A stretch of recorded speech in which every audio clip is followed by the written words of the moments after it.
పట్టినోడు పరక అంటే సూసినోడు రవ్వ శాప అన్నట్టున్నది ఈ వైరస్ల ముచ్చట. చైనాల మళ్ళా ఏదో దిక్కుమాలిన వైరస్ పుట్టింది, ఆడ జనమంతా మళ్ళా దావఖండ్ల పాలైతుండ్రని సోషల్ మీడియాలో మస్తు ప్రచారం అయింది. కానీ వాస్తవం ఏందంటే ఆ దిక్కుమాలిన వైరస్ ఇప్పటిదేం కాదట, పాతదేనట. సర్ది పట్టి పోతుందట గంతే, పానం తీసేటంత పెద్దదైతే కాదట. కుద్దు మన ఇండియా ఆరోగ్య శాఖలే ఈ ముచ్చట చెప్పుకొచ్చిండ్రు.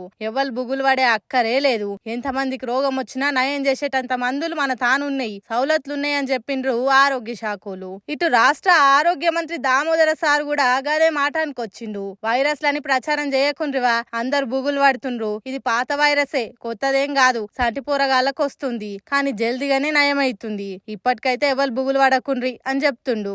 ఆలీలు చెప్పుడని కాదు గాని ఎవరు శుభ్రతలు పాటించాలి, షేకాన్లు ఇచ్చుడు బంద్ చేయాలి, మంచిగా దండం పెట్టాలి, ఊకే చేతులు కడుక్కోవాలి అని కూడా చెప్తుండ్రు. కాబట్టి అట్టిగా వణికిపోయి మందిని వణికియకుండ్రి. ఏమంటున్నాం?